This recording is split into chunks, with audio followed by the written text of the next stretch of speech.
Hello and welcome to this new series called Champions of the Future. My name is Rishabh Jaiswal. I am the Managing Director of Sporting Ethos and the founder of Athlete First Foundation. Champions of Future में हमारा main objective है कुछ upcoming जो हमारे athletes हैं उनके ऊपर focus करना, उनकी जो लाइफ है, उनके जो स्ट्रगल्स हैं, अचीवमेंट्स हैं और उनकी आगे की जो जर्नी होने वाली है उस पर हम फोकस करेंगे. And we are very delighted to have as a first guest an athlete Dolly Gola. She is from Delhi. She is 26 years of age. She is a shot put and discus thrower. उनका recent achievement जो रहा है पिछले साल 2022 में USA में Arizona में उन्होंने डेजर्ट इवेंट चैलेंज किया था जहां पर उन्होंने सिल्वर मेडल जीता और उसके पहले भी वर्ल्ड एथलेटिक्स ग्रांड प्री में पोलैंड में भी वो सिल्वर मेडल सिक्योर कर चुकी हैं F44 कैटेगरी में. तो डॉली, विदाउट फर्दर डिले, अगर आप खुद से एक बार अपना इंट्रोडक्शन दे सकें हमारे ऑडियंस को. First of all good evening everyone. मेरा नाम डॉली गोला है. मेरी उम्र 26 साल है. मैं दिल्ली में भजनपुरा में रहती हूँ. मेरे पापा जेंट्स टेलर हैं, मम्मा मेरी हाउसवाइफ हैं. स्टडी का अगर बताया जाए तो मैंने 2017 में दिल्ली यूनिवर्सिटी से ग्रेजुएशन कंप्लीट करी है. अब मैं professionally discus and shot put throw खेलती हूँ और उसी की प्रैक्टिस करती हूँ मैं. ग्रेट. थोड़ा अपनी फैमिली के बारे में और बताइए, कितने सिबलिंग्स हैं आपके? बचपन आपका कैसा रहा? Okay sir, I have 4 siblings. मेरे से बड़ी मेरी 3 सिस्टर्स हैं. तीनों सिस्टर्स मेरी मैरिड हैं. Okay, great. और पूरा जो है आप लोग सब लोग दिल्ली में स्कूलिंग हुई आपकी. कौन से स्कूल में आप जाते थे दिल्ली में? सर मैंने 1st to 6th तक मैंने मेरे घर के नियर में एक प्राइवेट स्कूल था, Shivam public school. And then उसके बाद मेरा गवर्नमेंट स्कूल में मैंने अपना एडमिशन करवाया था. Government girls senior secondary school number 2 B block Yamuna Vihar Delhi 53. Great. So Dolly, ये बताइए कि ऑब्वियसली आप पैरा एथलीट हैं और इंटरनेशनल लेवल पे खेल चुके हैं और इंडिया में अभी पैरा एथलेटिक्स या ओवरऑल पैरा स्पोर्ट्स अभी भी एक उभरता हुआ डिसिप्लिन है. लोगों ने अभी जस्ट पिछले 4-5 साल में नोटिस करना शुरू किया है. तो थोड़ा सा अगर आप बताएंगे कि अपना जो ये डिसेबिलिटी है ये कब आपको पता चला, कैसे आपने स्पोर्ट में पार्टिसिपेशन शुरू किया और किसने आपको इनकरेज किया स्पोर्ट में स्टार्ट करने के लिए? मेरी जो डिसेबिलिटी है वो 25 दिसंबर 1999 में हुई थी एक एक्सीडेंट की वजह से.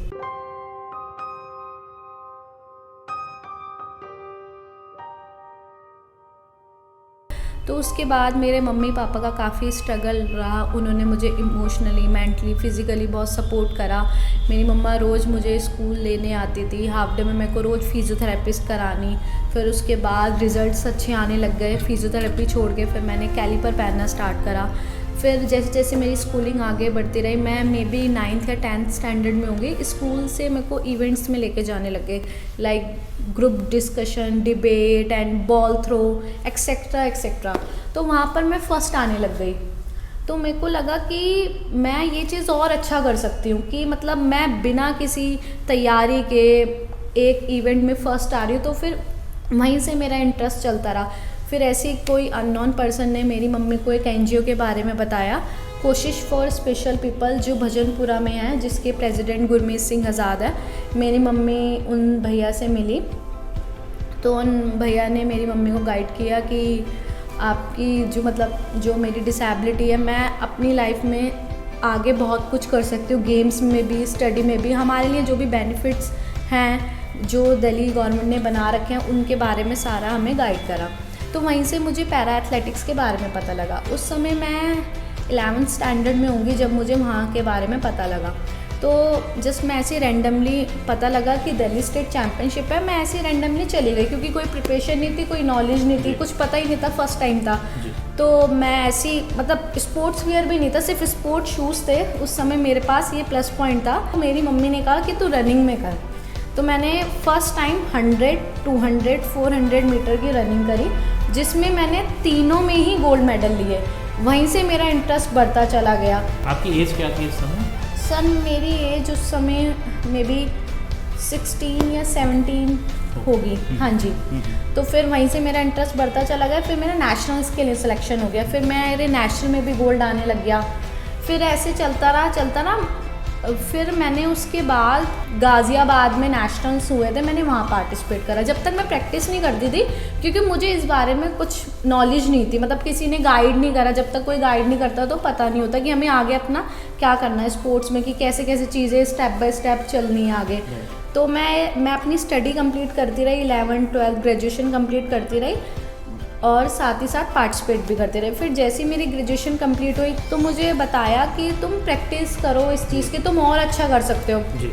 फिर मुझे हमारे सीनियर प्लेयर्स हैं, कई कोचेस हैं, जैसे एक होता है ना, हम किसी बच्चे को देख के बताते हैं कि ये बच्चा ये बन सकता है। उन्होंने मेरी बॉडी देखी, मेरी स्ट्रेंथ देखा, उन्होंने मुझे बोला कि आप एक बार थ्रो में ट्राई करो। एक बार मेरे कहने से मैंने कहा ठीक है सर। मैंने थ्रो में ट्राई करा, उनको लगा कि मैं काफ़ी अच्छा कर सकती हूँ। फिर मैंने थ्रो की प्रैक्टिस स्टार्ट करी। सबसे पहले मैंने जो थ्रो की प्रैक्टिस स्टार्ट करी थी जवाहरलाल नेहरू स्टेडियम में। मैं 20-21 ईयर्स के थे, हाँ जी, पहली बार थ्रो किया। हाँ जी। तो मैं वहाँ थ्रो करने जाती थी, आती थी, सारी चीज़ें मैनेज करनी। फर्स्ट टाइम घर से इतना दूर, मेरे घर से 25 किलोमीटर दूर पड़ता था जवाहरलाल नेहरू स्टेडियम। मैंने 1 साल गई वहाँ पर, अप डाउन करा, चीज़ें करी, सीखा थ्रो ड्रिल्स वगैरह कैसे क्या है, डिस्कस पकड़नी भी नहीं आती थी, वो सब चीज़ें करने लगी। फिर उसके बाद मेरा नेशनल हुआ पंचकुला में, जिसमें कि मेरा मेडल नहीं आया। तो मैं टोटली डिप्रेस्ड हो गई थी। फिर मेरे जो फ्रेंड्स थे, फैमिली थे, सीनियर एथलीट्स थे, जूनियर एथलीट्स थे, सब ने मुझे यही बताया, समझाया कि जब भी हम कोई नई चीज़ करते हैं ना, वो एकदम परफेक्ट नहीं होती। धीरे धीरे धीरे करके स्टेप बाय स्टेप आपको कंटिन्यू करनी पड़ेगी अपनी मेहनत, अपनी प्रैक्टिस। मतलब मैं, एक होता है ना कि हमने किसी चीज़ को टाइम दिया इतना और हमारा मेडल नहीं है, मैं बिल्कुल डिमोटिवेट हो गई थी। मेरा जैसे फर्स्ट डिस्कस का इवेंट था, सेकंड शॉटपुट का, उसके बाद बहुत ज़्यादा मैं इमोशनली वीक हो गई। फिर मेरे को समझाया, सबने घर आई, मम्मी ने समझाया कि बेटा कि एक बार में आप नहीं आ सकते ना, आपको मेहनत करनी पड़ेगी। और बच्चे भी कब से कर रहे हैं, भाई आपने तो 1 साल से ही स्टार्ट करा है। फिर धीरे धीरे करके मेरा जो, मैं डिमोटिवेट हुई थी, मैं फिर से मोटिवेट हो गई। फिर मैंने, इतना अफोर्ड नहीं कर पाते थे उस टाइम पे हम, तो फिर मैंने छत्रसाल स्टेडियम में प्रैक्टिस स्टार्ट कर दी, क्योंकि वो मेरे घर से पास था। मैं आपसे पूछने वाला था कि जैसे आपने बताया कि जो इकोनॉमिक आर्थिक स्थिति थी वो इतनी भी मजबूत नहीं थी, और आप लोग, आपके 3 सिबलिंग्स ऑलरेडी थे, उनकी भी पढ़ाई चल रही होगी, तो कैसे मैनेज किया? ट्रैवल करना, स्पोर्ट्स में भी ऐसा खर्चा तो हो ही जाता है, चाहे मिनिमम से मिनिमम, तो कैसे वो मैनेज किया आपने? बस मम्मी पापा ने अपना सपोर्ट किया। और फिर मैं एक नेशनल में मेडल जीता था, तो मेरे को किसी ने बताया इसकी स्कॉलरशिप भी मिलती है, तो अपनी वो स्कॉलरशिप इकट्ठी करनी। और मतलब एक गवर्नमेंट ने स्कीम चलाई थी लाडली की, मेरे उसके 25,000 रुपीज़ आए थे। तो मतलब मेरे को नेशनल के पैसे आए और फिर वो आ गए। मैंने कहा चलो ठीक है, मैं 1 साल और अच्छे से मेहनत कर सकती हूँ, क्योंकि उस समय ये था फाइनेंशियल कंडीशन इतनी बेटर नहीं थी, तो थोड़ा मैनेज करना पड़ता था। फिर मैंने कहा कि इतनी दूर जाऊंगी तो फिर खर्चा होगा, अब मेडल भी नहीं आया, स्कॉलरशिप भी नहीं आएगी, तो चीज़ें देखनी थी। तो फिर मैंने अपने घर के पास में, छत्रसाल स्टेडियम है मेरे घर के पास में, जो कि शायद अराउंड 10 किलोमीटर्स है, मैंने वहाँ प्रैक्टिस करी, वहाँ अच्छे से सब चीज़ें करी। फिर उसके बाद मेरा नेशनल में गोल्ड मेडल आया डिस्कस में। फाइनली वहाँ जाके मुझे सक्सेस मिली। वहाँ फिर मेरा शॉटपुट में सिल्वर आया, जबकि बाद मेरा डिस्कस और शॉटपुट में सिल्वर आता चला गया और आज तक आ रहा है। और अगर नेशनल में बोला जाए डिस्कस और शॉटपुट में मेडल, तो 2018 में आ रहा है, जो 17 और 18 का सेशन था जब से आ रहा है। और अगर दिल्ली स्टेट की बोला जाए तो मैं जब से 2010 से खेल रही हूँ दिल्ली स्टेट, जब से लेके आज तक मैंने दिल्ली में चैम्पियन ही रही हूँ, गोल्ड मेडल ही आया मेरा हर इवेंट में। तो एक चीज़ तो साफ है कि आपको मेरे ख्याल से बचपन से ही फैमिली का तो सपोर्ट होगा ही, लेकिन मुझे ऐसा लगता है साथ में जो आपके फ्रेंड्स हैं, पीयर्स हैं, और स्कूल में टीचर्स वगैरह का कहीं ना कहीं, जैसे आपने बताया कि ग्रुप डिस्कशन के लिए आते थे, इंटर कॉलेज के लिए जा सकते, तो कहीं ना कहीं इंकरेजमेंट आपको लगातार मिला। बट कुछ हमेशा कुछ ऐसे भी लोग होते हैं जो वी कॉल देम इंग्लिश में नेसेयर्स, कि वो थोड़ा डिस्करेज करते हैं, नेगेटिव करते हैं, तो आई एम श्योर आप भी उनके अक्रॉस आए होंगे, तो आपका क्या हमेशा कैसे ओवरकम किया आपने जो नेगेटिव? ऐसे लोग आए, बहुत लोग आए, मैं उनके नाम नहीं डिस्क्लोज करना चाहती। उन्होंने मेरे को बोला कि तू क्यों कर रही है, क्या है इसमें, कुछ नहीं होगा तेरा, अपना जॉब कर, अच्छे से अपना कमा, घर वालों की हेल्प कर। मैंने कहा ठीक है, मैं सुनती थी, आज भी लोग बोलते हैं वो बात, मतलब आज से 2-3 साल पहले से। तो मैं जिस दिन मैं बड़ा मेडल लाऊंगी ना, मैं उन लोगों से मिलने जाऊंगी कि भाई देखो तुमने मेरे को ये कहा था, आज मैं इस लेवल पर हूँ। आज भी उन्होंने मुझे जिस लेवल पे देखा था, स्टेट नेशनल लेवल पे देखा था, जब से लेकर अगर आज तक भी देखा जाए तो मैं इंटरनेशनल मेडल अचीव कर चुकी हूँ। दिल्ली गवर्नमेंट मेरा 2 बार ऑनर कर चुकी है, बाकी और छोटे छोटे कंपनीज़ वगैरह काफ़ी टाइम ऑनर्स कर चुकी है मेरा। तो बस दिखाना है उन लोगों को जिन लोगों ने कहा कि तुझसे नहीं हो पाएगा। और इंटरनेशनल रैंक भी मैं बता दूं, एशिया रैंक जो है अभी डॉली की 1, 2, लास्ट जो मैं चेक किया था 1 थी इंटरनेशनल रैंक जो डिस्कस में। तो अभी भी बहुत ज़्यादा अभी फ्यूचर तो सामने पड़ा हुआ है। तो फ्यूचर के क्या प्लान है, हमें मौका मिला आपके साथ जुड़ने के लिए ऑफ कोर्स फाउंडेशन के थ्रू और हमारे स्पोर्टिंग इथॉस को थ्रू, एंड अभी हमारे 2 महीने से I think you are putting a lot of hard work. But आगे चल के अभी आगे फ्यूचर के आपके क्या प्लान्स हैं, क्या गोल्स हैं, अगर आप वो शेयर करना चाहें। सर मेरा सबसे पहला गोल यही है कि अपनी इंडिया के लिए मेडल लाना है। अभी अपकमिंग एशियन गेम्स आ रहे हैं चाइना में जो होने वाले हैं, मेरे को उसके लिए मेडल लेके आना है अपनी इंडिया के लिए। जी अच्छा डॉली, आप थोड़ा सा हम रिक्वायरमेंट, अब आप एलीट लेवल पर आ गए हो ना, अब प्री एलीट लेवल कहेंगे, एलीट लेवल कहेंगे। अब इसमें बहुत तरह के इसमें एक्सपेंसेस भी आते हैं, उसके बारे में बात करते हैं। जैसे कि एक तो आपका ट्रेनिंग का एक्सपेंस हो गया, फिर आपका ट्रैवल है। तो आप ऐसे इंडिया में जो मेरी अंडरस्टैंडिंग है बहुत ज़्यादा कंपटीशन एक्सपोजर के लिए नहीं होते, तो मोस्टली जो हमारे पैरा एथलीट्स उनको बाहर ट्रैवल करना पड़ता है। तो रफली एक मतलब आप एक साल में अगर आप 2-3 थोड़ा सा आप एक्सपेंस का एक आइडिया देंगे कितना एक एथलीट को, मतलब मैं चाहता हूँ कि हमारी ऑडियंस समझे कि किस तरह का एक्सपेंस रिक्वायर्ड है, एफर्ट छोड़ के, एफर्ट तो है ही डेली का, मेंटल फिजिकल, बट किस तरह के एक्सपेंसेस रिक्वायर्ड हैं आपके फील्ड में, इसको मतलब जस्ट एक सर्टेन लेवल ऑफ परफॉर्मेंस को मेंटेन करने के लिए। परफॉर्मेंस, डाइट, ट्रैवल, हमारे बाहर के कंपटीशन। सर अगर मिनिमम टू मिनिमम अगर हम कैलकुलेट करते हैं तो 8 से 10 लाख रुपए हमारे पर ईयर लग जाते हैं, राइट। जिसमें हमारे इंटरनेशनल टूर कवर हो जाता है, नेशनल कवर हो जाता है, स्टेट कवर हो जाता है, डेली का फेयर, डाइट, सप्लीमेंट वगैरह कवर हो जाता है। बिकॉज अगर मैं एक इंटरनेशनल ट्रैवल की बात करूँ, अगर हम यूरोप की बात कर रहे हैं, सिर्फ फ्लाइट का खर्चा, वहाँ रहने का, टूर्नामेंट फीस और वहाँ का न्यूट्रिशन सब मिला के मिनिमम टू मिनिमम 2-2.5 लाख तो एक ट्रिप में लग जाता है। और इंडिया में आई थिंक मोस्टली अभी 2-3 ही टूर्नामेंट होते हैं, एक शायद इंटरनेशनल हो जाता है, तो बाहर का एक्सपोजर है। तो अगर आपको रैंकिंग मेंटेन करनी है तो आपको बाहर के कंपटीशन खेलने बहुत ज़रूरी है, और रैंकिंग मेंटेन होगी तभी आपके स्लॉट्स मिलेंगे इंटरनेशनल गेम्स में। So it is a very demanding thing कि एथलीट को एक तो अपने परफॉर्मेंस पे फोकस करना है। जैसे अभी उन्होंने सुबह ट्रेनिंग करी, शाम को आके स्ट्रेंथ एंड कंडीशनिंग की, अब घर ट्रैवल करके जाएंगे, रिकवरी देखना है, उसके बाद जो अगले दिन फिर वही चीज़ें करनी है, प्लस आगे का सोचना है कॉम्पिटिशन में कैसे करना। So it is a very challenging thing. आप बाकी एथलीट्स जो हैं, जो अपकमिंग, जो specially the girls, and I am not talking about differently abled, I am talking about all the athletes, उनका आपका क्या मैसेज है? खासकर जो अभी हो सकता है कभी कभी हम ऐसा फील करते हैं कि हम स्टक हो गए हैं, हम एक प्लेटो रीच कर चुके हैं और हम आगे कैसे जाएं।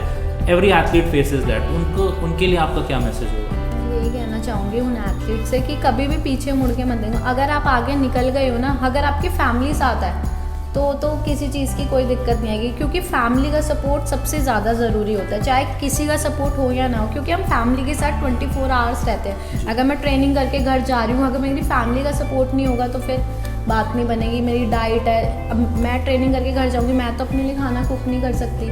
मेरे जब तक फैमिली वाले मेरे को सपोर्ट नहीं करेंगे मेंटली फिजिकली, तो चीज़ें बेकार हो जाएंगी। एक लास्ट टॉपिक में और टच करना चाहता हूँ, ओवरऑल मेंटल हेल्थ के बारे में। अभी तक स्पोर्ट्स में और मेंटल हेल्थ के बारे में इतनी बात नहीं होती थी 3-4 साल पहले, जो कि कोविड के टाइम पे थोड़ी ज़्यादा बात हुई, क्योंकि हम सोचते थे कि एथलीट है तो मेंटली टफ तो होगा ही होगा या होगी। अभी भी हमारे जो इंटरनेशनल लेवल पे हम लोग देखते हैं, आप हैं, काफ़ी एथलीट्स हैं, अगर कोई अच्छा परफॉर्म नहीं करता है तो जो वेल विशर्स भी हैं, जो फैंस भी कहते हैं अरे क्या कर दिया, ये तो अच्छा करके नहीं आए। बट एक जो एथलीट का एफर्ट है, उनका जो मेंटल हेल्थ है, उसके बारे में अगर थोड़ा एक्सप्लेन कर सकें कि वो डेली, जैसे आपने बताया कि सेटबैक्स भी होते हैं, सक्सेस भी होता है, तो आप उनको हैंडल कैसे करते हो? पर्सनली आप कैसे हैंडल करते हो? सर पर्सनली मैं ऐसे हैंडल करती हूँ, जैसे कहते हैं ना हिंदी में 5 उंगलियाँ एक बराबर नहीं होती, ऐसे सारे दिन एक जैसे नहीं होते। जैसे मैं थ्रोअर हूँ, आज मेरा बहुत अच्छा सेशन गया है और अगर मैंने 2 दिन बाद सेशन लगाया वो बिल्कुल बेकार गया है, तो कहीं ना कहीं चीज़ें लगती हैं, बुरी लगती है, लेकिन वहीं खुद को समझाना पड़ता है कि सारे दिन एक जैसे नहीं होते। किसी दिन हाथ अच्छा चल जाता है, किसी दिन थ्रो नहीं निकलती। अपने सर इसमें डिप्रेस होने वाली कोई बात नहीं है, क्योंकि सारे दिन एक जैसे नहीं होते कि अगर आज आपकी थ्रो अच्छी नहीं गई तो ऐसा नहीं है कि कभी नहीं जाएगी। बिल्कुल। तो इसलिए मेहनत करते रहो, अपनी प्रैक्टिस कंटिन्यू रखो, अपनी डाइट अच्छी रखो, सप्लीमेंट लो, प्रॉपर प्रोटीन वगैरह, ये सब चीज़ें लो, सक्सेस मिलेगी। I think I completely agree. मतलब 10 साल से मैं भी एथलीट्स के साथ जुड़ा हुआ हूँ एंड हम जो हमेशा कहते हैं एथलीट्स को कि आपके कंट्रोल में जो चीज़ें आपके कंट्रोल में हैं डेली बेसिस पे प्रोसेस, आप उस पर फोकस करिए और उस पर लगे रहिए, तभी कंसिस्टेंसी आएगी परफॉर्मेंस में भी। बट बिल्कुल आप सही कह रहे हो कि अप्स एंड डाउन्स रहते हैं, उनको मैनेज करना है and I think long term सोचना है। And you are absolutely right, I think family का सपोर्ट, पीयर ग्रुप का support is very very important. So my request and message to all the fans and all the public, हम देखते हैं कि अच्छा कोई गेम्स आ रहे हैं तो इस एथलीट को हम सपोर्ट करेंगे, लेकिन जैसे अगर परफॉर्मेंस अच्छी नहीं होती हम कंप्लीटली गिव अप कर देते हैं कि कुछ नहीं होने वाला। I would request that needs to change. मुझे ऐसा लगता है कि अब हमारी जो सोसाइटी इवॉल्व हो रही है इंडिया में, we have to go beyond being fans, we have to be supporting athletes. कि कभी कभी न्यूज़ में अदरवाइज भी लोग सोशल मीडिया पे कमेंट कर देते हैं बहुत loosely, but they don't go through daily athlete किस चीज़ के थ्रू जा रहा है। आपको आई होप ये एपिसोड इंटरेस्टिंग लगा होगा। हमारी ये कोशिश है कि हम आपको डॉली जैसे और एथलीट से मिलाते रहें। जो हमारी फाउंडेशन है एथलीट फर्स्ट, उसके साथ हम 13 एथलीट्स के साथ जुड़े हैं और पहले हमारी कोशिश है कि हम उनकी स्टोरी आपके सामने लाएं और ये रिप्रेजेंट करते हैं हर एक एथलीट की स्टोरी जो इंडिया में अभी despite all odds they are struggling but they are persevering and trying to make a mark at the highest level and we are there with them and we hope all of you are watching can also support them in spirit and in any other way. So thank you so much and that's it for today's episode.